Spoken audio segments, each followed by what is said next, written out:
Hello बच्चों, जैसा कि आप लोग देख पा रहे हो, मैकेनिज्म ऑफ ब्रीदिंग और एक्सचेंज ऑफ गैसेस इस टॉपिक के अंदर हम करने वाले हैं। Mechanism of breathing and exchange of gases.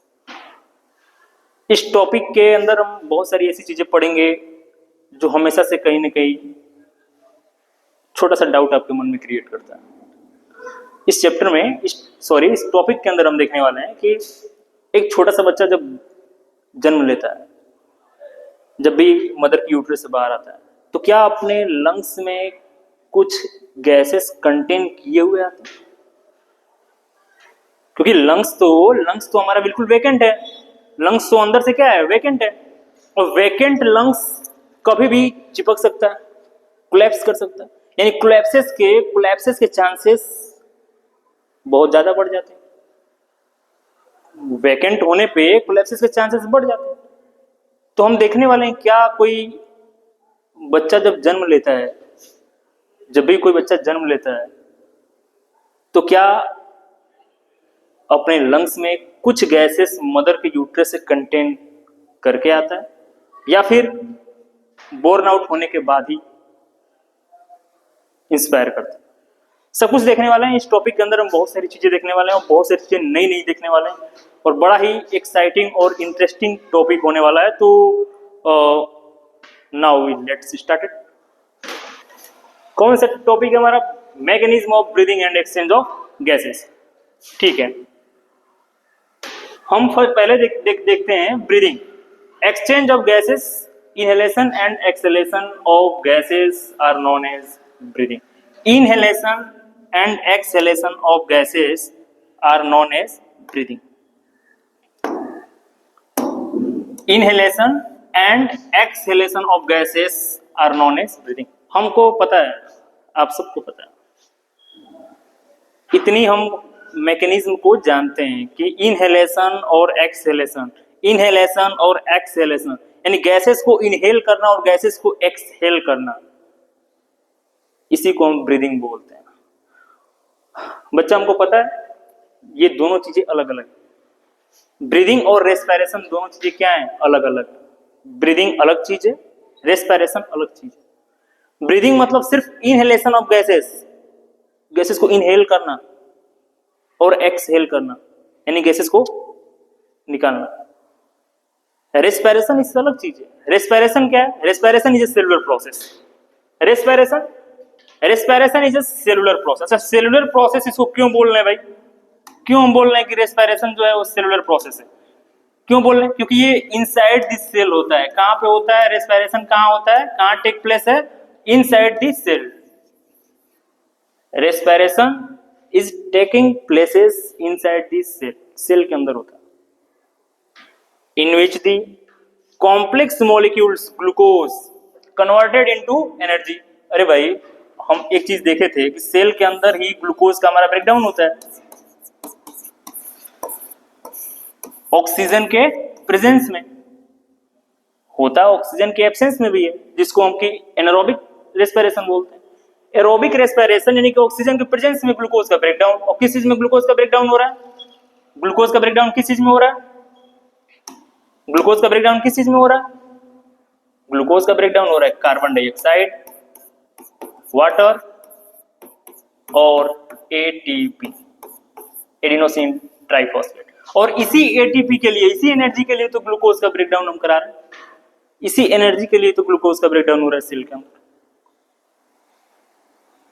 तो रेस्पिरेशन अभी हम नहीं करने वाले। रेस्पिरेशन के लिए हम एक अलग सा टॉपिक लेकर के आएंगे, और रेस्पिरेशन के लिए अलग से वीडियो, क्योंकि फिर वहां पे बहुत सारी चीजें इंक्लूडेड रहेगी, बहुत सारी चीजें देखेंगे।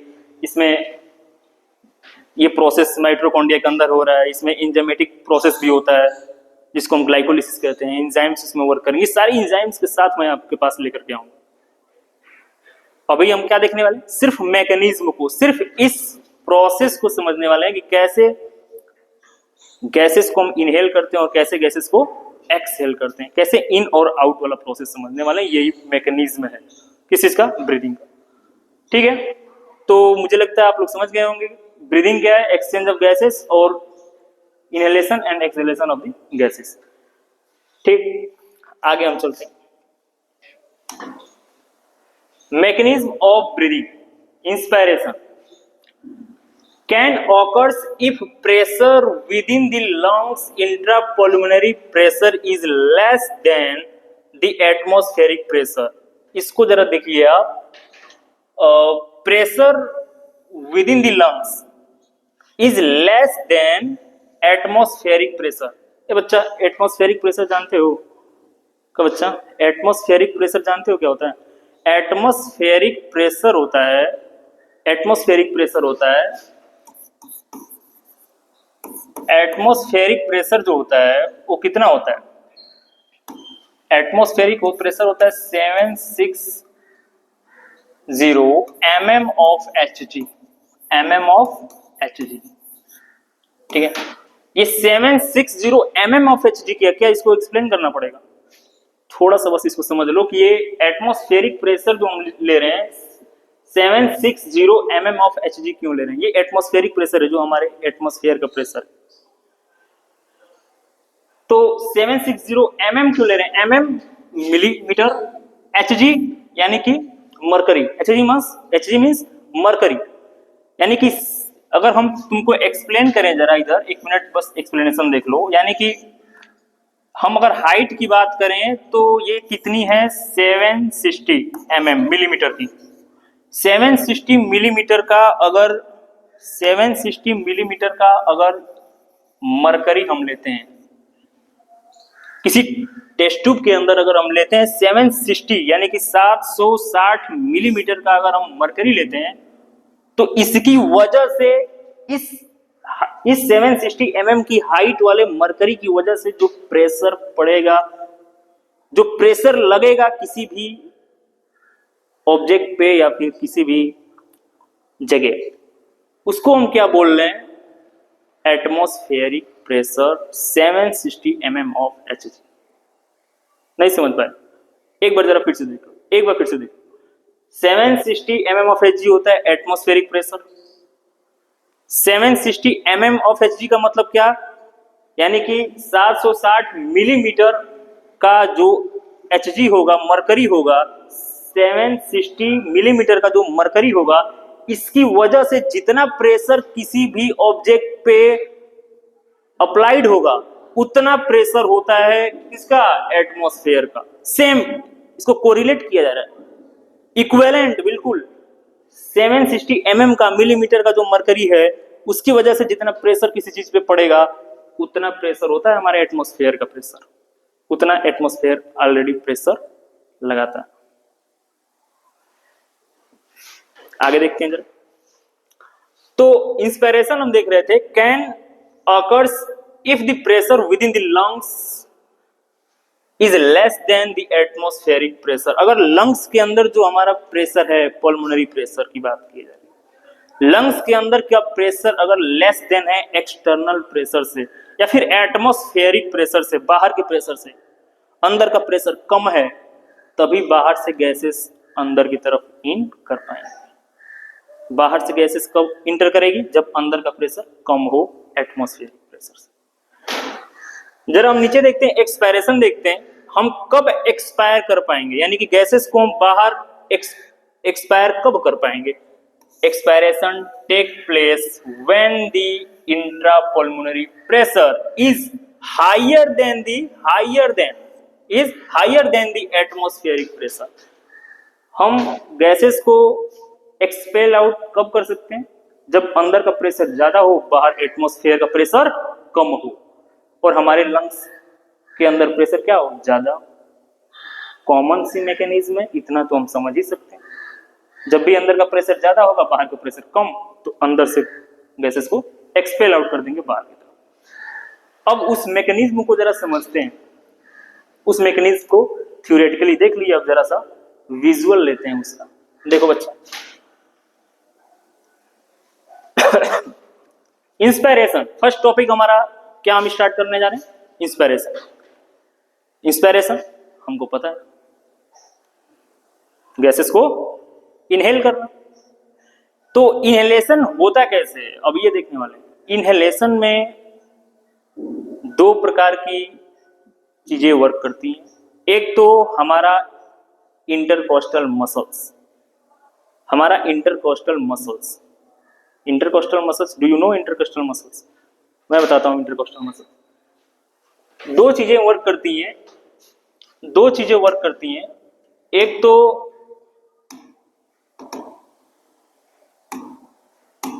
तो हमारा इंटरकोस्टल मसल्स, पहला intercostal muscles, intercostal muscles, sorry बहुत बड़ा मार्कर आ रहा है यार, इरेजर। पहला क्या है? Intercostal muscles. दूसरी चीज कौन सी है जो वर्क करती है इंस्पायरेशन में? डायाफ्राम।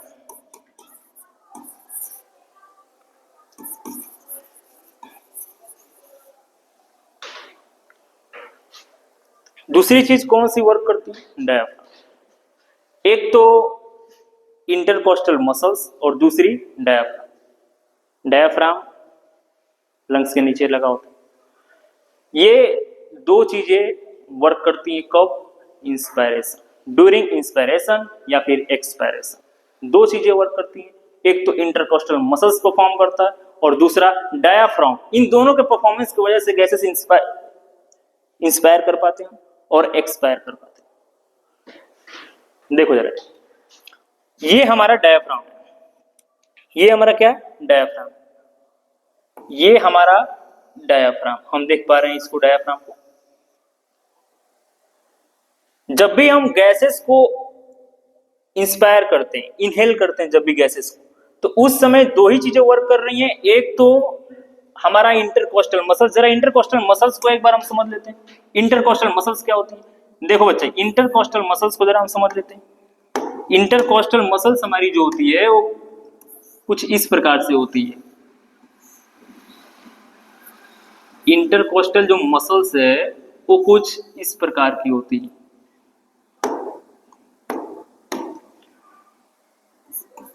सॉरी,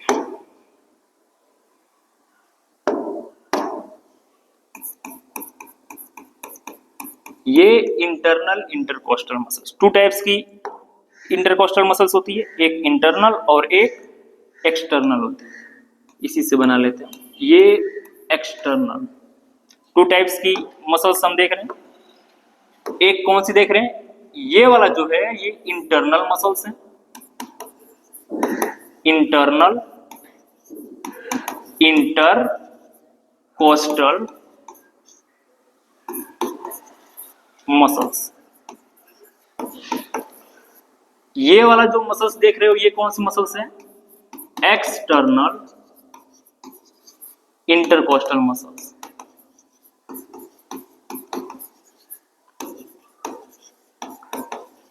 ठीक, internal intercostal muscle, external. Internal कहां होता है? लंग्स में कहां होता है? इंटरनल जो अंदर होता है, एक्सटर्नल एक्सटर्नल इंटरकोस्टल मसल्स जो साइड्स में होता है, बाहर, जो बाहर की तरफ होता है। जो हमारा रिब्स है, रिब्स केज है, इस रिब्स के बीच में मसल्स लगी होती हैं। रिब्स केज के बीच में मसल्स लगी होती हैं, रिब्स के बीच में। इसी को हम क्या बोल रहे हैं? Internal coastal muscles, intercostal muscles बोल रहे हैं। और इसमें इंटरनल इंटरकोस्टल मसल्स और external intercostal muscles, two types की मसल्स हैं। इंटरनल वाला जो अंदर है और एक्सटर्नल जो साइड में बाहर की तरफ। तो इन मसल्स के कॉन्ट्रैक्शन की वजह से और डायाफ्राम के कॉन्ट्रैक्शन की वजह से बेसिकली हम इंस्पायर और एक्सपायर कर पाते हैं। इंस्पायरेशन या एक्सपायरेशन में दो चीजें वर्क करती हैं, एक तो हमारा इंटरनल या एक्सटर्नल इंटरकोस्टल मसल्स, दूसरा डायाफ्राम। ये दो चीजों के फंक्शन से ही हम इंस्पायर और एक्सपायर कर पाते हैं। अब ये फंक्शनिंग कैसे होता है, ये कैसे फंक्शन हो रहा है, आइए देखते हैं इसको, देख लेते हैं इसको कैसे ये फंक्शन हो रहा है।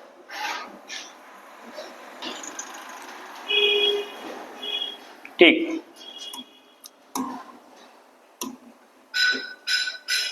जब भी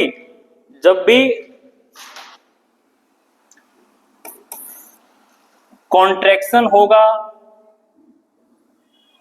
मसल्स के अंदर, यानी कि contraction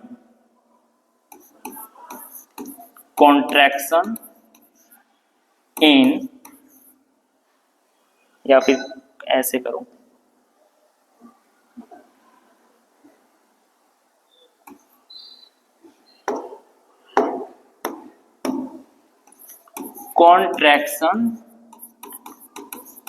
contraction of intercostal muscles।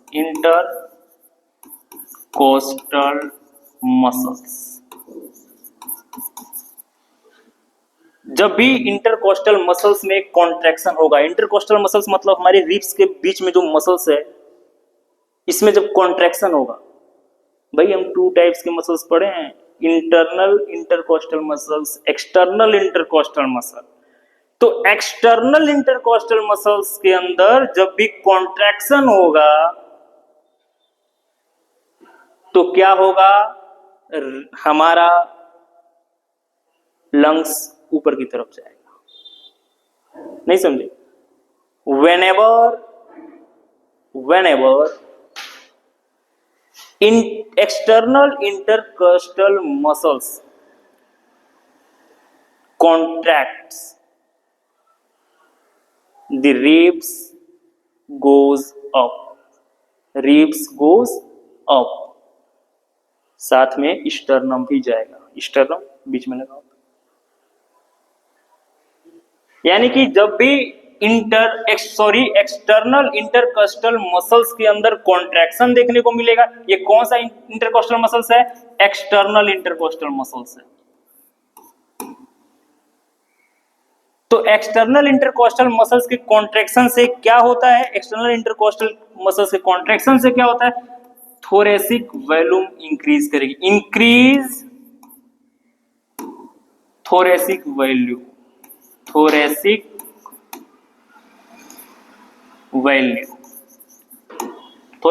क्या होती है? लंग्स का वॉल्यूम। लंग्स का वॉल्यूम को हम बोल रहे हैं, थोरेसिक वॉल्यूम क्या करेगी? इंक्रीज कर जाएगी। कब? जब कॉन्ट्रैक्ट करेगी। ये जो रिब्स देख रहे हो ना बच्चा, ये रिब्स देखो, ये जो रिब्स देख रहे हो, ये रिब्स के अंदर की जब मसल्स, एक्सटर्नल मसल्स कॉन्ट्रैक्ट करेगी, तो जब कॉन्ट्रैक्शन होगा तो रिब्स हमारा कहां जाएगा? ऊपर की तरफ, रिब्स गोज अप। और एट द टाइम, उसी समय क्या होता है? उसी समय दूसरा हमारा डायाफ्राम कैसे वर्क करता है? हमारा जो डायाफ्राम है, ये डायाफ्राम, ये कैसे वर्क करता है? कॉन्ट्रैक्शन इन diaphragm, contraction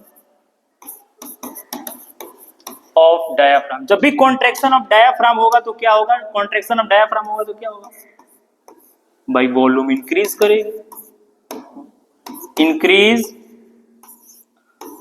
thoracic volume, increase thoracic volume.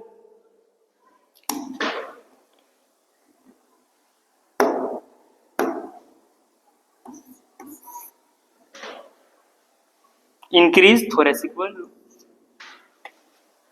यानी कि एक्सटर्नल इंटरकोस्टल मसल्स और डायाफ्राम के कॉन्ट्रैक्शन से ही वॉल्यूम क्या कर रही है? इंक्रीज कर।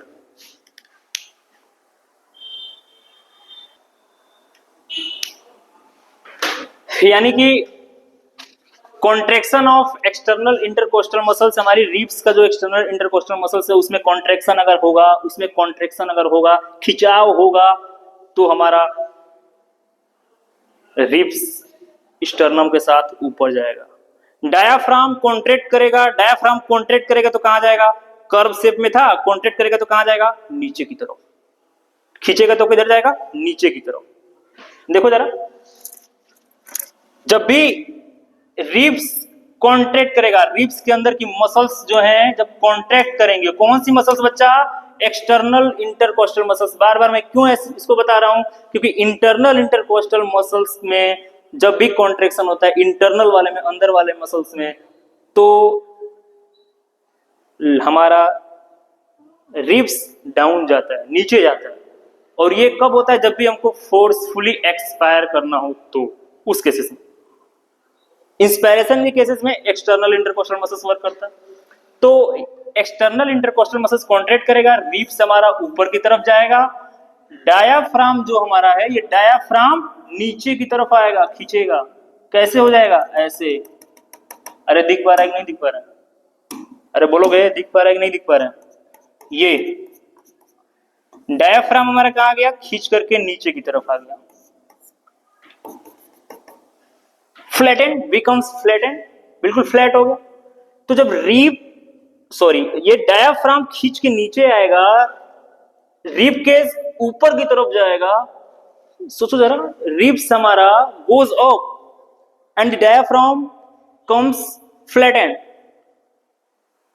Becomes flattened. तो अंदर का जो वॉल्यूम होगा इंक्रीज होगा कि डिक्रीज होगा? इंक्रीज होगा।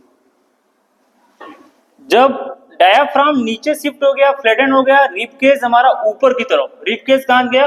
ऊपर की तरफ। अंदर का थोरेसिक वॉल्यूम बढ़ेगा कि घटेगा? डायाफ्राम नीचे, रिब केस ऊपर, स्टर्नम के साथ, अंदर का थोरेसिक वॉल्यूम इंक्रीज कर जाएगा। यानी अगर टोटल मैं पूछूं यहाँ पे, टोटल थोरेसिक वॉल्यूम का क्या होगा? टोटल थोरेसिक वॉल्यूम का क्या होगा? तो टोटल थोरेसिक वैल्यू का क्या होगा? तो टोटल थोरेसिक वैल्यू का क्या होगा? इंक्रीज करेगा, इंक्रीज करेगा, इंक्रीज।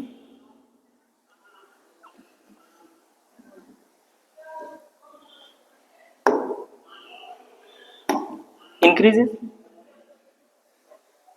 जब टोटल थोरेसिक वॉल्यूम इंक्रीज करेगा तो प्रेशर हमारा क्या होगा? बॉयल्स लॉ पढ़े हो? बॉयल्स लॉ, बॉयल्स लॉ क्या बोलता है? Volume is inversely proportional to pressure. Volume is inversely proportional to pressure. Volume जब भी बढ़ेगा प्रेशर घटेगा, वॉल्यूम जब भी घटेगा प्रेशर राइज कर जाएगा, बढ़ेगा। यहाँ पे टोटल थोरेसिक वैल्यू, लंग्स के अंदर की जो टोटल थोरेसिक वॉल्यूम है, टोटल थोरेसिक वॉल्यूम है, वो क्या हो रही है? इंक्रीज कर रही है। क्यों इंक्रीज कर रही है? क्योंकि हमारा रिब केस ऊपर की तरफ जा रहा है और डायाफ्राम नीचे की तरफ आ रहा है। तो अंदर तो स्पेस जो है, वॉल्यूम जो है बढ़ेगा ही।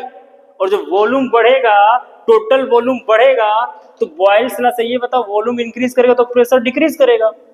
यानी कि हमारे इस पोर्शन में जब रिब केस क्या किया? जब भी रिब केस ऊपर गया, डायाफ्राम नीचे शिफ्ट हुआ, तो अंदर प्रेशर क्या हो गया? इंक्रीज हो गया। अरे सॉरी, वॉल्यूम क्या हुआ? इंक्रीज हुआ और प्रेशर डिक्रीज। और अंदर प्रेशर डिक्रीज, बाहर एटमॉस्फेरिक प्रेशर ज्यादा, बाहर से अंदर की तरफ इनहेल हो जाएगा। गैसेस क्या हो जाएंगी? इनहेल हो जाएंगी। इसी प्रोसेस को हम इंस्पायरेशन, ऐसे इंस्पायरेशन होता है। इंस्पायरेशन कैसे होता है? एक बार फिर से थोड़ा सा सुनिए। इंस्पायरेशन के दौरान दो ही चीजें वर्क करती हैं। एक तो हमारा एक्सटर्नल इंटरकोस्टल मसल्स और दूसरा हमारा डायाफ्राम। एक्सटर्नल इंटरकोस्टल मसल्स जब भी क्या करती हैं? कॉन्ट्रैक्ट करती है, खींचती है। तो जब भी कॉन्ट्रैक्ट करेंगी external intercostal muscles, rib cage sternum के साथ ऊपर जाएगा। डायाफ्राम हमारा कॉन्ट्रैक्ट करेगा तो फ्लैटन हो जाएगा, यानी कि नीचे की तरफ शिफ्ट हो जाएगा। तो जब डायाफ्राम नीचे की तरफ शिफ्ट होगा, रिब केज ऊपर जाएगा, तो अंदर volume increase, thoracic volume increase. Boyle's law से हमने देखा कि जब वॉल्यूम इंक्रीज होती है तो प्रेशर डिक्रीज होता है। जब प्रेशर डिक्रीज होगा, अंदर लंग्स के अंदर प्रेशर डिक्रीज हुआ, प्रेशर डिक्रीज हुआ, बाहर प्रेशर ज्यादा, बाहर से अंदर की तरफ गैसेस अपने आप इजीली इनहेल हो जाए, इंटर कर जाए। गैसेस क्या कर गई? इंटर कर गई। ठीक है, नेक्स्ट जरा एक्सपायरेशन को हम देख लेते हैं। एक्सपायरेशन क्या देखने वाले हैं? एक्सपायरेशन, एक्सपायरेशन देख रहे हैं। एक्सपायरेशन दैट मीन्स अंदर का प्रेशर ज्यादा होना चाहिए, बाहर का प्रेशर कम, तभी तो बाहर अंदर से गैसेस बाहर जाएंगी। और जब अंदर प्रेशर ज्यादा मीन्स बॉयल्स लॉ से जरा देखिए एक बार फिर से वापस, बॉयल्स लॉ से देखिए अंदर प्रेशर ज्यादा कब होगा, जब वॉल्यूम और सॉरी जब वॉल्यूम क्या होगा, कम होगा। लिख लेते हैं, जब भी वॉल्यूम डिक्रीज करेगा तो प्रेशर इंक्रीज करेगा। यानी कि अंदर का हमारे लंग्स के अंदर प्रेशर ज्यादा कब होगा, जब वॉल्यूम अंदर का कम होगा। और कम कैसे होगा, जो मसल्स में कॉन्ट्रैक्शन हुई थी एक्सटर्नल इंटरकोस्टल मसल्स में, तो कॉन्ट्रैक्शन से रिब केज हमारा शिफ्ट हो गया था ऊपर की तरफ, ऐसे रिब केज ऊपर शिफ्ट हो गया, डायफ्राम नीचे की तरफ, ऐसे ही रिब केज ऊपर, डायफ्राम नीचे की तरफ। अंदर का वॉल्यूम क्या हुआ, इंक्रीज किया, अंदर का थोरेसिक वॉल्यूम इंक्रीज। और जब ये डायफ्राम वापस शिफ्ट हो जाएगा अपनी ओरिजिनल पोजीशन पे और रिब केज अपने पोजीशन पे आ जाएगा, तो गैसेस एक्सपेल आउट।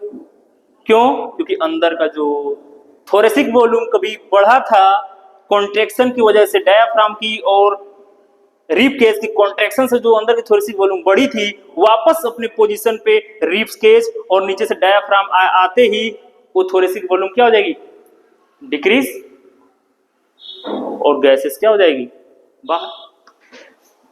समझिए जरा, यहां पे देखिए मैं दिखा रहा हूं कैसे ये प्रोसेस हो रहा है।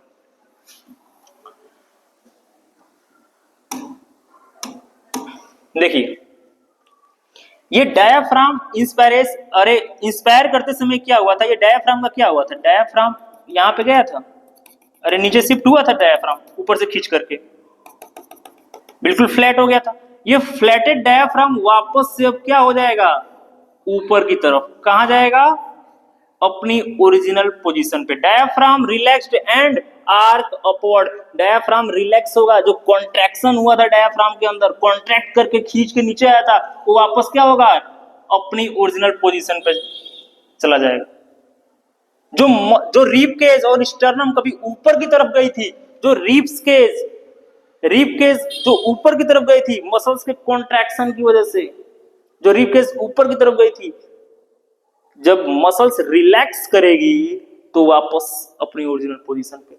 अरे रिब केज नीचे आया, डायाफ्राम नीचे गया था ऊपर आया, तो थोरेसिक वॉल्यूम घटा ना, थोरेसिक वॉल्यूम घटा। थोरेसिक वॉल्यूम बढ़ा कैसे था, थोरेसिक वॉल्यूम कैसे बढ़ा था, जब रिब्स ऊपर गया था डायाफ्राम नीचे, और जब वापस डायाफ्राम ऊपर रिब्स नीचे, अंदर का thoracic volume decrease, volume decrease, volume decrease, pressure increase, volume decrease, pressure increase, Boyle's law से, और गैसेस क्या हो जाएंगी, बाहर की तरफ। रिब्स केज वापस से अपने ओरिजिनल पोजीशन पे, डायफ्राम अपनी ओरिजिनल पोजीशन पे जो खींच के नीचे गया था, और अंदर जब वॉल्यूम बढ़ेगा, अंदर जब वॉल्यूम घटेगा, कम होगा, तो प्रेशर बढ़ेगा, प्रेशर बढ़ेगा, कोई भी चीज दबाओगे तो प्रेशर बढ़ेगी ना, जब प्रेशर बढ़ेगा तो गैसेस एक्सपेल आउट, गैसेस बाहर चली जाएगी। देख लेते हैं बच्चा, यानी कि फर्स्ट चीज contraction of external intercostal muscles. क्या होगा जब कॉन्ट्रैक्शन, सॉरी इस टाइम क्या हो रहा है बच्चा, रिलैक्सेशन हो रहा है ना, इस टाइम क्या हो रहा है, रिलैक्सेशन हो रहा है। कॉन्ट्रैक्शन से तो रिब्स केज ऊपर जा रहा था, अब क्या होगा, उस मसल्स का रिलैक्सेशन होगा, वो मसल्स का क्या होगा, रिलैक्सेशन होगा, मसल्स रिलैक्स करेंगे। अरे जो मसल्स कॉन्ट्रैक्ट की थी, जब खींची थी, तो वो रिब केज ऊपर गया था, अब तो एक्सपायरेशन पढ़ रहे हैं हम, यानी कि गैसेस अब एक्सपायर करेगी, एक्सपेल आउट, बाहर जाएंगी, तो उस समय हमारा क्या होगा, जो एक्सटर्नल इंटरकोस्टल मसल्स है जिसकी कंट्रैक्शन से रिब केज ऊपर गया था, इंस्पायर किए थे, अब उसका रिलैक्सेशन से रिब केज नीचे आ जाएगा, volume decrease, pressure increase, gases expel out. तो हम क्या ले रहे हैं, relaxation, relaxation, relaxation of external intercostal muscles. और ये जब रिलैक्स करेगी मसल्स तो क्या होगा, decrease in thoracic volume,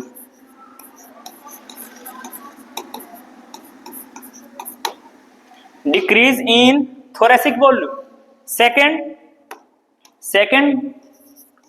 second हमारा डायाफ्राम रोल, डायाफ्राम रोल का रोल था, क्या था, जब भी हमारा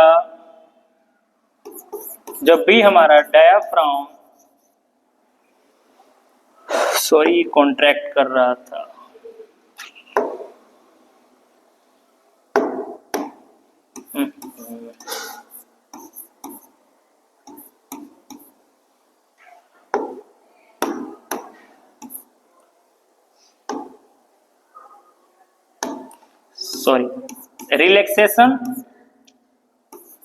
relaxation of diaphragm.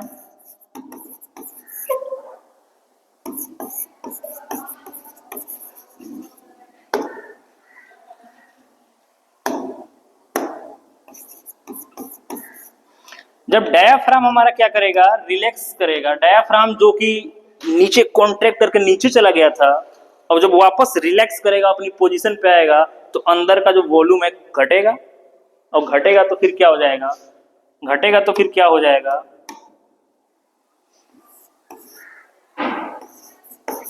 Decrease in thoracic volume, उसको बोलेंगे थोरेसिक वॉल्यूम। यानी कि दो चीजें हो रही हैं, दो चीजों की वजह से ही इंस्पायरेशन हो रहा था, एक्सपायरेशन भी होगा। कौन सी चीजें, एक्सटर्नल इंटरकोस्टल मसल्स कॉन्ट्रैक्ट की, डायाफ्राम कॉन्ट्रैक्ट किया, एक्सटर्नल इंटरकोस्टल मसल्स कॉन्ट्रैक्ट की, डायाफ्राम कॉन्ट्रैक्ट किया, थोरेसिक वॉल्यूम बढ़ गया, गैसेस अंदर इनहेल हो गई। यही external intercostal muscles relax, diaphragm जो कभी नीचे चला गया था वापस वो भी रिलैक्स, अंदर का वॉल्यूम डिक्रीज, और volume decrease, pressure increase, gases expel out बाहर। आई थिंक क्लियर हो चुका होगा।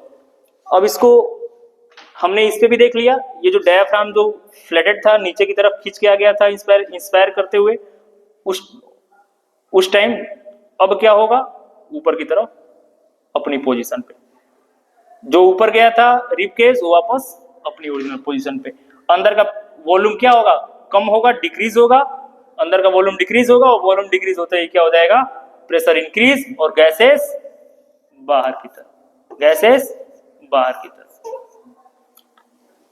एक्सपेल आउट हो जाएंगे। जरा नेक्स्ट देखते हैं, जरा आप एक एनिमेशन की मदद से देखिए, देखने में तो क्रेजी लग रहा है, लेकिन क्या करेंगे, अभी सावन चल रहा है, तो सावन में नहीं चलता है भाई। तो इस करेजी को देखिए, सॉरी इस लंग्स को देखिए जरा, ये एक एनिमेशन की मदद से आप समझ सकते हैं इजीली। देखिए क्या हो रहा है, जब भी ये खींच रहा है नीचे की तरफ, यहां पे हम देख सकते हैं ये हमारा जो डायाफ्राम है ये नीचे की तरफ आ रहा है, तो लंग्स क्या हो रहा है, बढ़ रहा है, लंग्स क्या हो रहा है, बढ़ रहा है। देखिए अब लंग्स बढ़ा, लंग्स जब भी डायाफ्राम खींच के नीचे की तरफ आ रहा है, लंग्स का साइज बड़ा हो रहा है। क्यों, क्योंकि डायाफ्राम नीचे खींच के आ रहा है, तो लंग्स का साइज बड़ा क्यों हो रहा है, क्योंकि अंदर का थोरेसिक वॉल्यूम इंक्रीज कर रहा है, और डायाफ्राम फिर वापस अपनी ओरिजिनल पोजीशन पे जा रहा है, लंग्स का वॉल्यूम कम, और लंग्स का वॉल्यूम कम हुआ, अंदर प्रेशर ज्यादा हुआ, तो गैसेस एक्सपेल। ठीक है, आगे जरा देखते हैं, respiratory volume and capacity. Respiratory volume and capacity एक बहुत ही इंपॉर्टेंट टॉपिक है जिसको हम करने वाले हैं। ये टॉपिक क्या है भाई? Respiratory volume and capacity. मतलब वॉल्यूम का मतलब कितनी गैसेस को एक साथ जब हम इंस्पायर कर रहे हैं तो कितनी गैसेस हम इनहेल कर रहे थे और कितनी गैसेस एक्सपायर करते समय हम एक्सपेल आउट करते हैं, उसकी वॉल्यूम की बात की जा रही है। अब हम वॉल्यूम देखेंगे, कितना amount of how many amounts of the gases we inhale and exhale, how many gases. अब वो वॉल्यूम की बात करेंगे। और वॉल्यूम समझते कैपेसिटी, कैपेसिटी भी तो जानना होगा ना।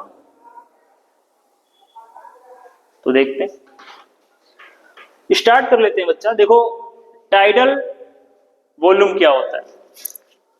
टाइडल वॉल्यूम क्या होता है? टाइडल वॉल्यूम जो कि तुम नॉर्मल ब्रीथ करते हो, नॉर्मल ब्रीदिंग के दौरान देखो जरा, volume of air inspired expired during normal respiration. Normal respiration के दौरान यानी कि अभी रिलैक्स हो, बिल्कुल रिलैक्स हो, आराम से इंस्पायर और एक्सपायर कर रहे हो। ड्यूरिंग स्लीपिंग, सोते समय जो आराम से इंस्पायर एक्सपायर, ये नॉर्मल ब्रीदिंग है। और नॉर्मल ब्रीदिंग के दौरान जो वॉल्यूम तुम इंस्पायर करते हो, एक्सपायर करते हो, लेते हो, छोड़ते हो, वो कितनी होती है? 500 ml। कितनी होती है? 500 ml तुम इंस्पायर करते हो और एक्सपायर करते हो। कितनी होती है गैसेस की वॉल्यूम? 500। आगे दिया, healthy man can inspire and expire approximately 6000 से 8000 ml ऑफ पर मिनट। अरे भाई कुछ गड़बड़ है का? अच्छा, ऐसे देखो, ऐसे देखो, एक मिनट में, हर एक मिनट में, कहां गड़बड़ हो गया भाई? चलो हम अपना देखते हैं, अपना देखते हैं। हर एक मिनट में 12 to 16 टाइम्स क्या होता है? हम ब्रीथ करते हैं। 12 to 16 टाइम्स क्या करते हैं? ब्रीथ करते हैं, यानी कि इनहेल और एक्सहेल एक बार, फिर इनहेल किया, एक्सहेल किया 2 टाइम्स, इनहेल एक्सहेल 3। ऐसे हम कितना बार करते हैं breathe? 12 to 16 times per minute, per minute. और हर एक ब्रीथ में गैसेस इनहेल और एक्सहेल कर कितना रहे हैं? हर एक ब्रीथ में 500। अरे 500 ml, तो एक मिनट में कितना ml गैसेस को हम ब्रीथ कर पाएंगे बच्चा? कितना ml गैसेस को ब्रीथ कर पाओगे एक मिनट में? एक मिनट में 12 से 16 टाइम्स क्या कर रहे हो तुम? ब्रीथ कर रहे हो। एक ब्रीथ में 500 ml, तो 12 into 500, 12 × 5 = 60, 6000 ml। 16 यानी कि 16 into 5, 8000 ml, यानी 6000 से 8000 गैस वॉल्यूम, हम गैसेस का वॉल्यूम एक मिनट में इंस्पायर और एक्सपायर कर देते। अरे ठीक तो है? झूठ मूठ का ऐसे ड्रामा किए हुए थे। ठीक तो है? 6000 से 8000 वही तो बोल रहे। ठीक है, ठीक है, ठीक है। सेकेंड हम क्या देख रहे हैं कि inspiratory reserve volume, inspiratory reserve volume, inspiratory reserve volume, यानी कि नॉर्मल ब्रीदिंग के समय हम 500 गैसेस को, 500 ml गैसेस को इंस्पायर कर रहे हैं, normal breathing. Inspiratory reserve volume पता है क्या होता है? फोर्सफुली हम कितना गैसेस इंस्पायर कर सकते हैं during forcefully inspiration, during forcefully inspiration. A person can inspire by the forcible inspiration, this average 2500 से 3000। 2500 टू 3000 ml गैसेस को हम और ज्यादा ले सकते हैं। 500 नॉर्मल ब्रीदिंग, और ज्यादा कितना ले सकते हो? तो 500 के बाद और एक्स्ट्रा हम 2500 से 3000 ml और गैसेस को इनहेल कर सकते हैं। ऐसे नॉर्मल कर रहे थे, फोर्सफुली करेंगे तो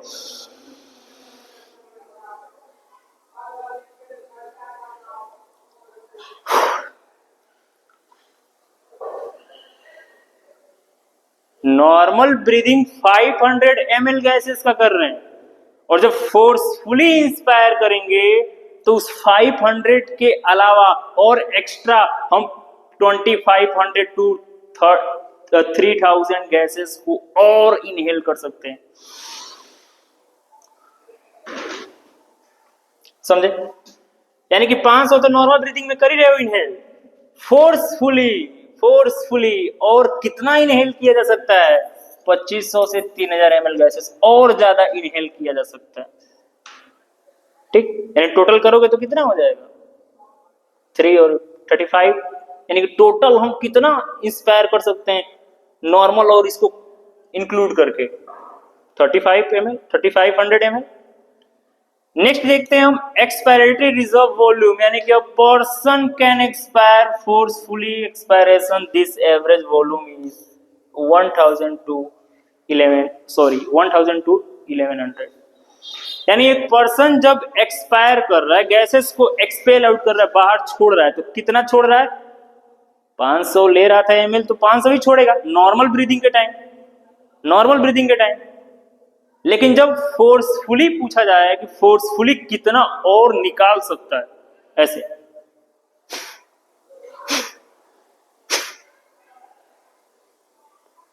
फोर्सफुली कितना और निकाल सकते हो? 1000 टू 1100 ml और ज्यादा निकाला जा सकता है। अरे समझ में आ रहा है? नहीं आ रहा है तो तुम लोग का नुकसान हो, हमारा क्या? आ तो रहा है, झूठ नहीं बोल रहे हो कि नहीं आ रहा। देखो,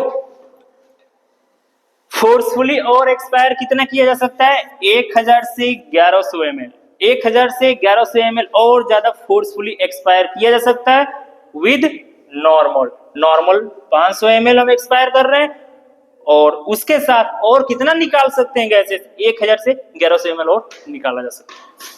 नेक्स्ट, रेजिडुअल वॉल्यूम क्या होता है? रेजिडुअल वॉल्यूम मतलब पता है क्या है? अब आ गया अपना टॉपिक आ गया जिस पे हम चर्चा कर, कभी शुरू में चर्चा किए थे, अभी बिल्कुल beginning of the lecture.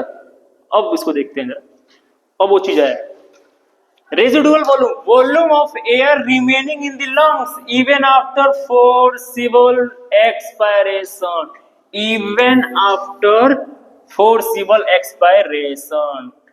The average 1100 से 1200 ml, 1100 to 1200 ml। Residual volume पता है क्या होता है? रेजिडुअल वॉल्यूम जो लंग्स से कभी बाहर तुम निकाल ही नहीं सकते, लंग्स में हमेशा रहेगा, तुम्हारे लंग्स में हमेशा रहेगा। जब तुम नन्हे से इतने छोटे, अरे चूजे जैसे थे, चिड़िया का चूजा देखे हो चिड़िया का चूजा? अंडा फूटता है तो उसमें से छोटा सा चूजा निकलता है बाहर। अभी जब उस फॉर्म में थे तुम, अरे चिड़िया नहीं हो, रिलेट करो यार। जब तुम अभी छोटे से बच्चे थे, नन्हे से, तब तुम बाहर आते ही मदर के यूट्रस से बाहर आए थे, तो फर्स्ट टाइम ऐसे मुंह खोल के, जैसे चिड़िया का चूजा खोलता है ना मुंह, ऐसे मुंह खोल के फर्स्ट टाइम तुमने क्या किया था? गैसेस को इनहेल किया था माउथ से। जब रोते हो ना काई, तो उसी टाइम तुम्हारा माउथ जब फर्स्ट टाइम ओपन हुआ, तो फर्स्ट टाइम तुमने माउथ से अपने क्या किया? इंस्पायर किया, और वो गैसेस कितनी थी वो गैसेस थी 1100 ml टू 1200 ml, और इसी को रेजिडुअल वॉल्यूम बोलते हैं, जो हमारे लंग्स में कब तक रहेगा? टिल डेथ, टिल डेथ, मरते समय तक। चाहे तुम जितना फोर्सफुली एक्सपायर कर लो,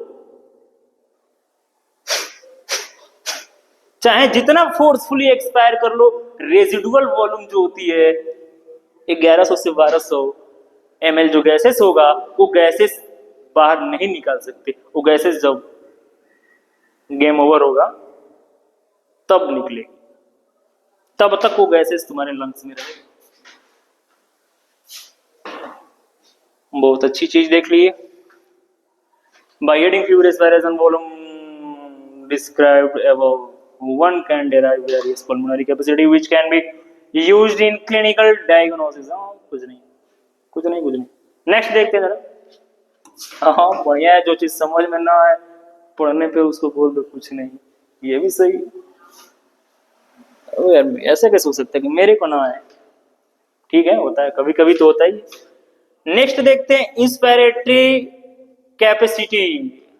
इंस्पिरेटरी कैपेसिटी, इंस्पिरेटरी कैपेसिटी का मतलब समझ रहे हो? अब हम कैपेसिटी देख रहे हैं, अब तक वॉल्यूम वॉल्यूम खेल रहे थे, वॉल्यूम वॉल्यूम खेल रहे थे, अब तक वॉल्यूम वॉल्यूम, अब कैपेसिटी देखेंगे।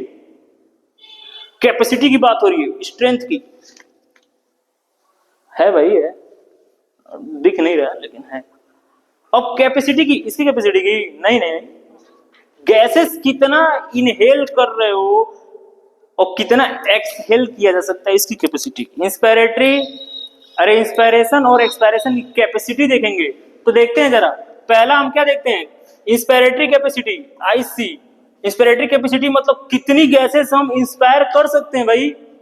अरे नॉर्मल कर रहे थे ब्रीदिंग, तो नॉर्मल ब्रीदिंग में 500 ml इंस्पायर कर रहे थे फोर्सफुली, और ज्यादा हम कितना खींच सकते थे, कितनी गैसेस ले सकते थे? 2500 से 3000 ml और गैसेस हम इंस्पायर कर सकते थे।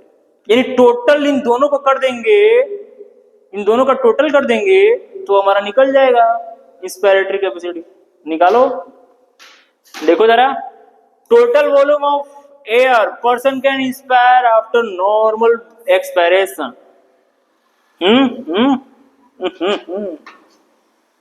Total volume of air person can inspire after normal, हाँ ठीक है, आफ्टर नॉर्मल, नॉर्मल और नॉर्मल के बाद जो भी गैसेस तुम इंस्पायर टोटल कर रहे हो वही तुम्हारा इंस्पिरेटरी कैपेसिटी है।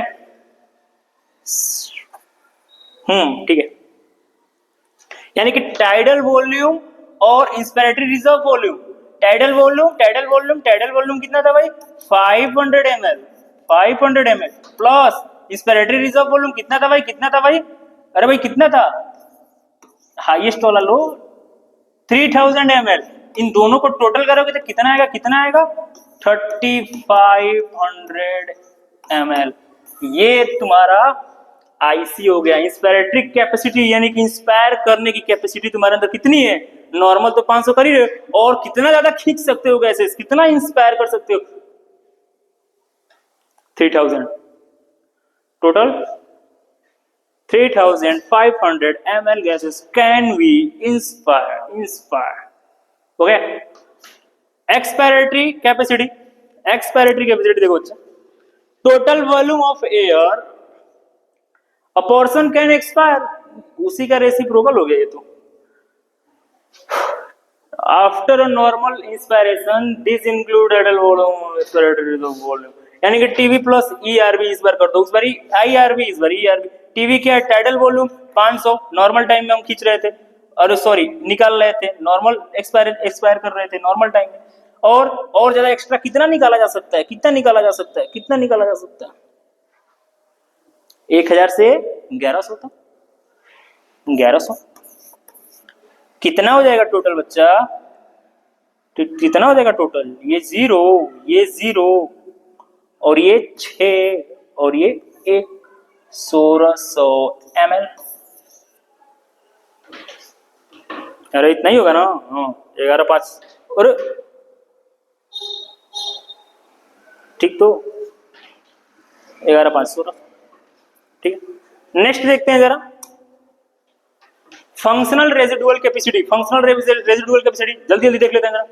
फंक्शनल रेजिडुअल कैपेसिटी क्या है भाई? फंक्शनल रेजिडुअल कैपेसिटी क्या भाई? Functional residual capacity volume of air that will remain the lungs after normal expiration. Functional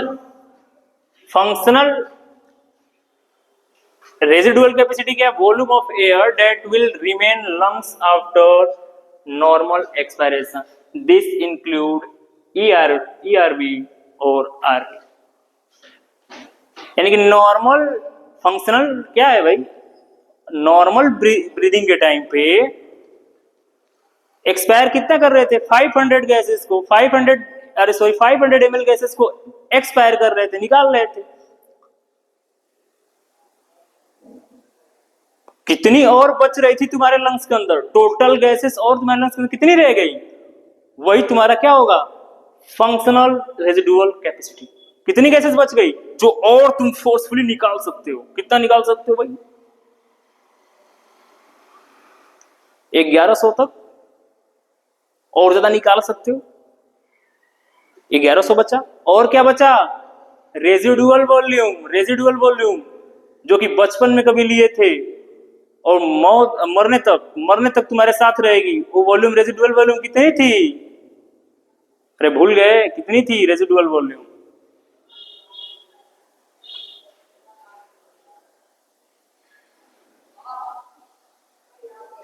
1200 ml। तो ये 1200 ml और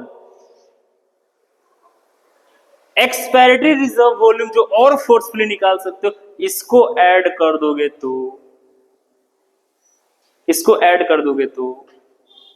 तुम्हारा पता चल जाएगा फंक्शनल रेजिडुअल वॉल्यूम।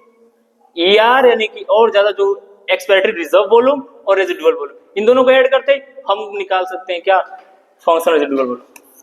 नेक्स्ट देखते हैं vital capacity. The maximum volume of air a person can breathe in after a force expiration. अरे रुको ना यार, रुको। इसको हम ग्राफ की मदद से देखते हैं। अब कैपेसिटी देख रहे हैं ना, कैपेसिटी और अच्छे से समझ में आएगी जब हम थोड़ा ग्राफिकल रिप्रेजेंटेशन देखेंगे। तो स्पायरोमीटर जब देखोगे ना, ग्राफिकल रिप्रेजेंटेशन है कि कितना गैसेस, वहां से बड़ा मजा आएगा। देख लेते हैं। अरे ये क्या गया भाई? Exchange of gases. हाँ ठीक, ये स्पायरोमीटर जहां पे हम देख रहे हैं ग्राफिकल रिप्रेजेंटेशन देखेंगे किस चीज का? रेस्पिरेटरी वॉल्यूम एंड कैपेसिटी देख रहे हैं ना हम, कैपेसिटी देख रहे हैं। ठीक है, तो ये देखो बच्चा, देखो जरा, ये जो है ये करके दिखाओ जरा, ये करके दिखाओ। टाइडल वॉल्यूम है, टीवी हमारा टाइडल वॉल्यूम जो हम नॉर्मल ब्रीथ के समय ले रहे थे। नॉर्मल ब्रीथ यानी कि देखो छोटा छोटा ग्राफ चल रहा है।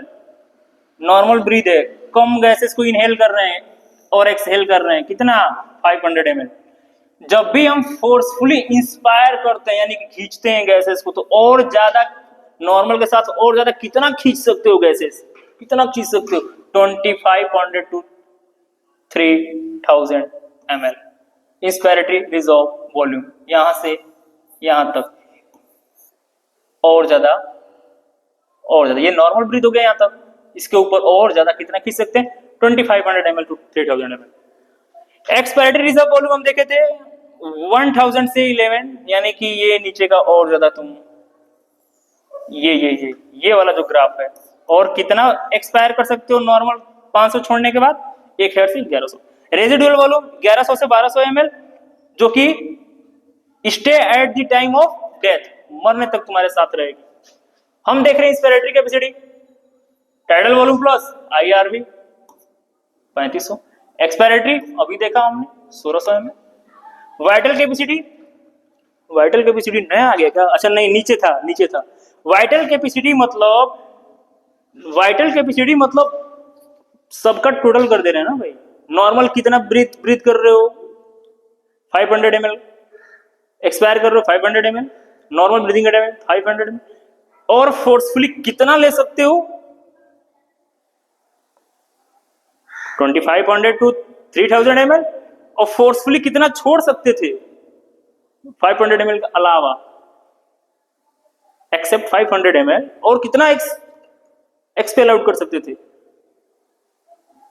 1000 टू 1100।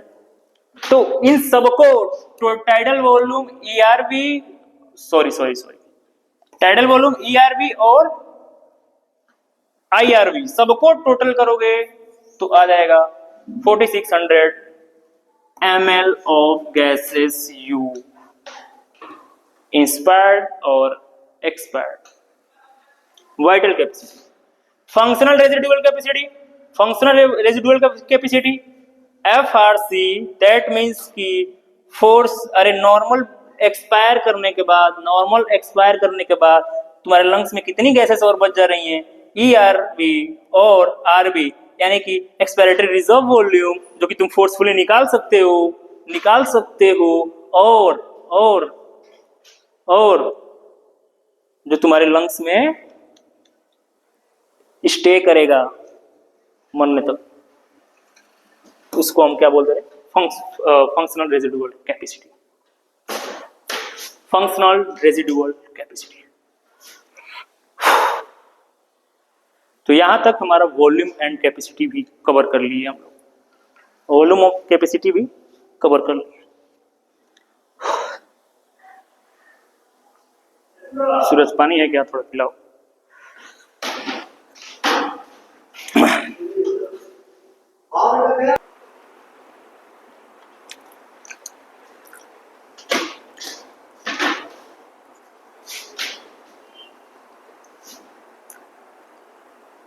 पता है मैं पानी के लिए सूरज को बोला, तब तक इसकी मम्मी मिठाई भी लेते हैं पानी के साथ साथ। बड़ा मजा आ रहा है खाने में। थक तो गया था पढ़ाते देखो क्या है ना कि पढ़ते पढ़ाते समय कुछ मिलता रहे ना, ऐसे थोड़ा मीठा उठा, मजा आया था। और तुम लोगों को तो ये चीज समझ में आनी नहीं है, और भगवान से प्रे करूंगा कि मैडम जी का स्वास्थ्य बिल्कुल सही रहे, और हमेशा ऐसे ही जब तक क्लास में मीठा मिलता रहे। नहीं सिर्फ मीठे के लिए नहीं, ओवरऑल हमेशा स्वस्थ रहे, मैं ऐसा मैं प्रे करूँगा। तुम लोग भी खिलाते तो तुम लोग के लिए भी प्रे करते यार, खिलाते नहीं हो कम से कम।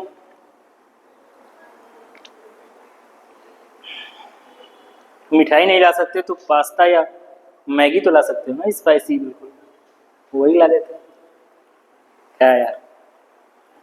हम्म।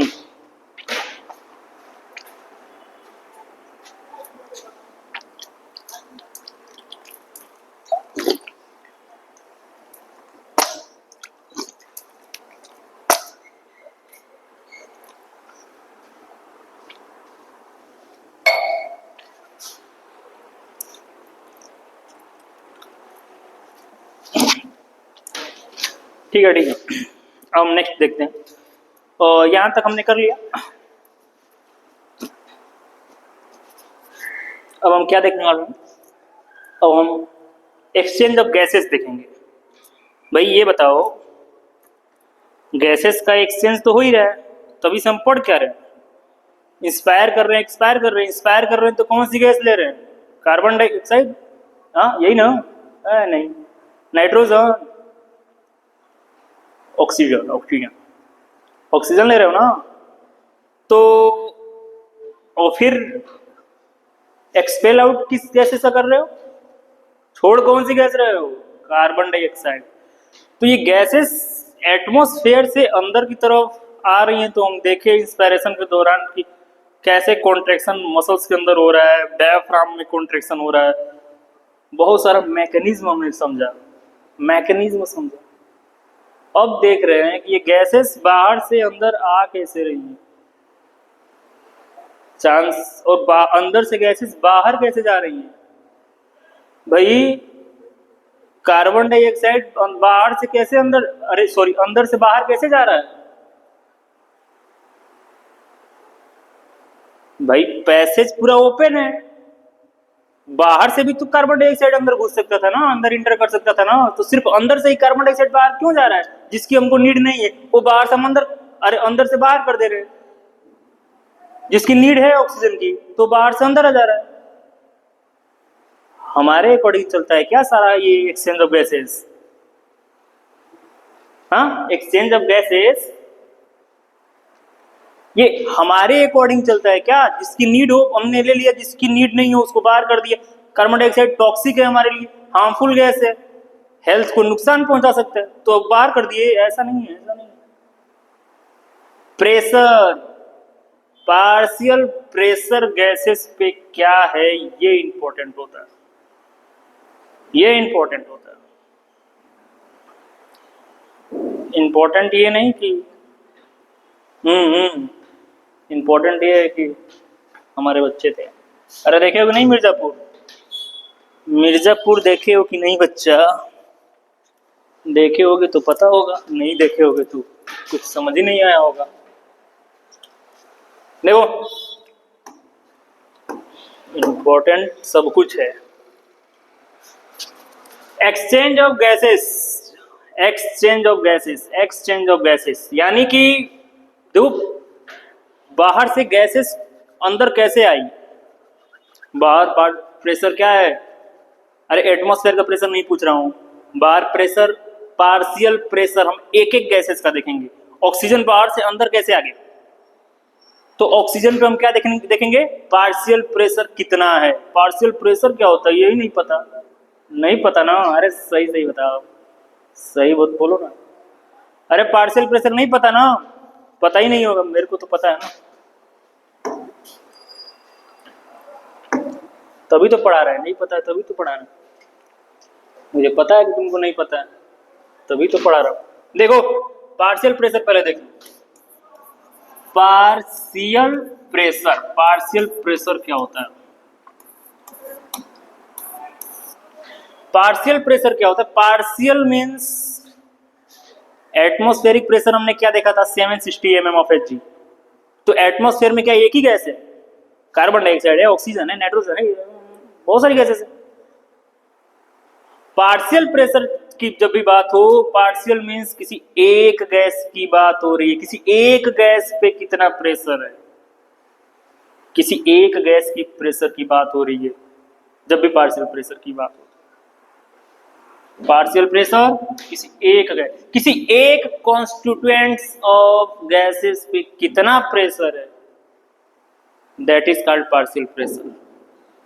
देखो यार, देखो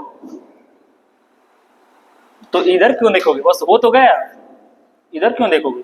अब इधर देखो, खाली इधर देखोगे, इधर का तो काम खत्म है ना। देखा है ना, आ जाओ। इंस्पायर्ड एयर यानी कि पहले देखो ये तो एल्वोलाई है। एल्वोलाई से पहले देखते हैं, एल्वोलाई लंग्स में, alveoli is balloon sac like structure which is responsible for the exchange of the gases। इसको बाद में देखते हैं, पहले देखेंगे बाहर एटमॉस्फेयर में जो पार्शियल प्रेशर है ऑक्सीजन पे, किस पे है? ऑक्सीजन पे, वो कितना है? O2 पे जो पार्शियल प्रेशर है, पार्शियल प्रेशर ऑन O2 वो कितना है? 159 mm ऑफ Hg। ये कहाँ है बच्चा? ये एटमॉस्फेयर के अंदर, एटमॉस्फेयर के अंदर पार्शियल प्रेशर जो CO2 का है, कार्बन डाइऑक्साइड का है, वो कितना है? कहाँ पे? एटमॉस्फेयर में। अरे कितना है? अरे कितना है? बोलो बोलो। 0.3 mm Hg, ये पार्शियल प्रेशर। पार्शियल मतलब, अरे पार्शियलिटी सुने थे ना बचपन में? पार्शियल एक गैस की बात हो रही है, एक गैस सिर्फ पार्शियल, सिर्फ एक गैस की बात। एक गैस की वजह से कितना प्रेशर है? 159 mm ऑफ Hg किस पे है? ऑक्सीजन पे। और पार्शियल प्रेशर कार्बन डाइऑक्साइड पे 0.3 mm ऑफ Hg, ये एटमॉस्फेयर में है। हमारे एल्वोलाई में यानी कि लंग्स के अंदर जो पार्शियल प्रेशर है वो कितना है? ऑक्सीजन पे 104 mm ऑफ Hg। कितना है? ऑक्सीजन पे 104 mm of Hg, 104 mm of Hg। ये कितना है? बोलो बोलो, कितना है? 104 कहाँ पे? लंग्स के अंदर। कार्बन डाइऑक्साइड का लंग्स के अंदर कितना पार्शियल प्रेशर है? 40। कितना है? 40 mm of Hg, 40 mm of Hg, mmHg। अब बताओ, बाहर जो ऑक्सीजन का प्रेशर है, सिर्फ ऑक्सीजन की बात कर रहे हैं हम, किस चीज की बात कर रहे हैं? सिर्फ ऑक्सीजन की। बाहर जो प्रेशर है partial pressure 159 mm of Hg, अंदर जो पार्शियल प्रेशर है 104 mm of Hg, 104। अब ये बताओ 159 ज्यादा कि 104 ज्यादा? 154 ज्यादा कि 104 ज्यादा? तो जो प्रेशर ज्यादा होगा उधर से ही तो कम की तरफ मूवमेंट होगा ना गैसेस का। Partial pressure on oxygen is more than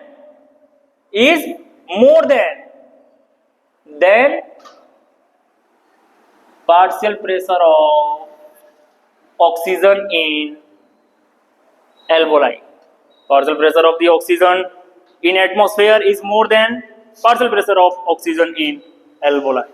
यानी लंग्स के अंदर जो पार्शियल प्रेशर ऑक्सीजन पे है उससे कहीं ज्यादा पार्शियल प्रेशर है ऑक्सीजन का एटमॉस्फेयर। तो बाहर से गैसेस, अंदर कौन सी गैस? सिर्फ ऑक्सीजन। कार्बन डाइऑक्साइड, रुको जरा, सबर करो, यहां देखो। कार्बन डाइऑक्साइड एटमॉस्फेयर में प्रेशर है 0.3 mm of Hg, अंदर लंग्स के अंदर प्रेशर है 40 mm of Hg। यानी लंग्स के अंदर पार्शियल प्रेशर कार्बन डाइऑक्साइड पे ज्यादा है, बाहर पार्शियल प्रेशर कार्बन डाइऑक्साइड पे कम है। तो अंदर से बाहर या बाहर से अंदर? अंदर से बाहर। पार्शियल प्रेशर लंग्स के अंदर, कार्बन डाइऑक्साइड पे कितना प्रेशर है लंग्स के अंदर? अरे 40 mm of Hg, बाहर 0.3, बहुत कम। तो अंदर से ही तो बाहर जाएगा। चला भी गया। यानी कार्बन डाइऑक्साइड पे प्रेशर अंदर ज्यादा बाहर कम, तो अंदर से बाहर जाएगा। ऑक्सीजन में पार्शियल प्रेशर बाहर ज्यादा अंदर कम, तो बाहर से अंदर आएगा लंग्स के अंदर। अरे देख लिए। अब जरा आगे देखो इस कैसे ट्रांसपोर्ट हो रहा है इसका।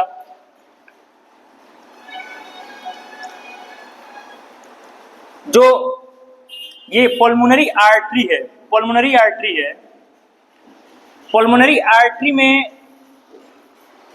जो पार्शियल प्रेशर होगा CO2 का, पार्शियल प्रेशर ऑफ CO2 होगा जो, वो कितना है? 45 mm of Hg, 45 mm Hg है। इसमें पार्शियल प्रेशर यहीं पे ऑक्सीजन का कितना है? ऑक्सीजन का 40 mm Hg है।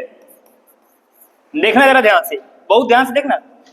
ऑक्सीजन का पार्शियल प्रेशर जो है वो 40 mm of Hg है, 40 mm of Hg यहाँ पे पल्मोनरी आर्टरीज में।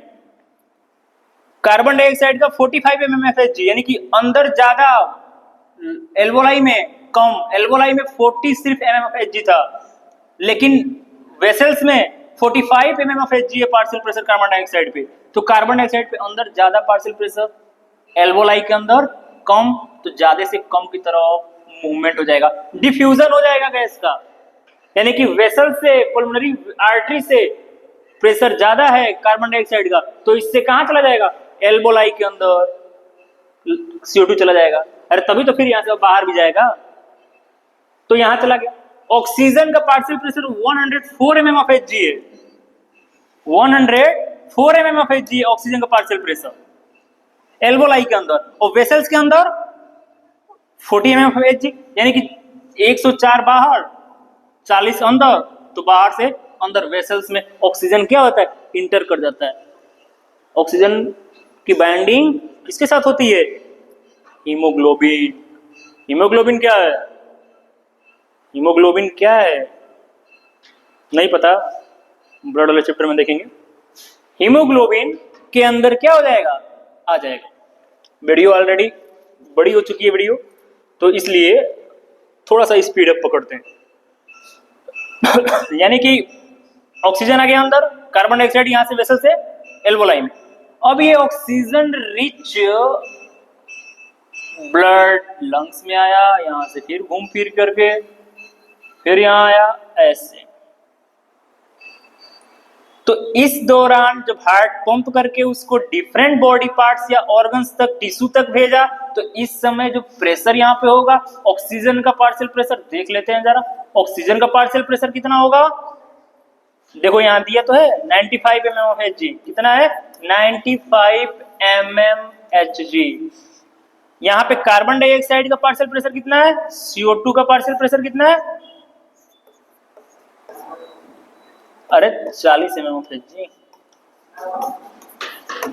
40 mmHg। टिश्यू के अंदर जब आते हैं हम, टिश्यूज के अंदर, तो क्या होता है पार्शियल प्रेशर, दिया भी नहीं है, ये भी लिखना पड़ेगा।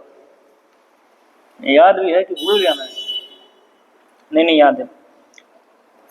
ट्राई करते हैं। पार्शियल प्रेशर ऑफ ऑक्सीजन, बाहर इतना, कार्बन डाइऑक्साइड इतना, तो कार्बन डाइऑक्साइड 45, ये हो जाएगा 40, ये हो जाएगा 40 mmHg।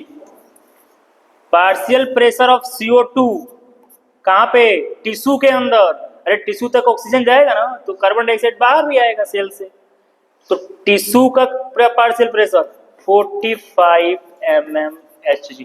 अब जरा इसको देखो, 1 मिनट बस इसको जरा सही से देख लो, हो जाएगा पूरा सेशन खत्म। 1 मिनट बस देखो, ये जो पार्शियल प्रेशर जब हार्ट से जब आ रहा है, ब्लड जब आ रहा है, हार्ट से जब ब्लड आ रहा है, तो पार्शियल प्रेशर जो ऑक्सीजन पे वो 95 mmHg है। पार्शियल प्रेशर जो कार्बन डाइऑक्साइड पे वो कितना है, 40 mmHg है।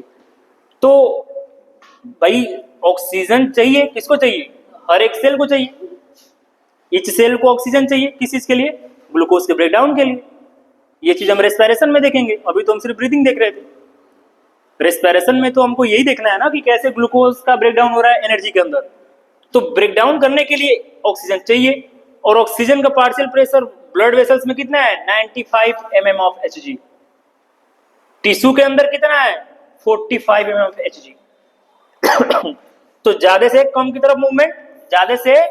तरफ मूवमेंट, थ्रू डिफ्यूजन, यानी कि ब्लड वेसल से डिफ्यूजन के थ्रू टिश्यू के अंदर ऑक्सीजन क्या कर जाएगा, डिफ्यूज कर जाएगा। टिश्यू के अंदर कार्बन डाइऑक्साइड पे जो पार्शियल प्रेशर है कितना है, 40 mmHg। ब्लड वेसल्स में प्रेशर कितना है कार्बन डाइऑक्साइड का, 40 mmHg, यानी कि वेसल्स में 40, टिश्यू में 45। जिधर ज्यादा है पार्शियल प्रेशर, जिधर पार्शियल प्रेशर ज्यादा है उधर से कम की तरफ डिफ्यूजन, उधर से कम की तरफ डिफ्यूजन हो जाएगा। ठीक, मुझे लग रहा है कि आपको क्लियर हो चुका, यानी कि फिर कार्बन डाइऑक्साइड अंदर से आ जाएगा टिश्यू से बाहर वेसल्स में, वेसल्स से ऑक्सीजन टिश्यू में चला गया, सेल में जाएगा क्योंकि वहां पे जरूरत है ऑक्सीजन की।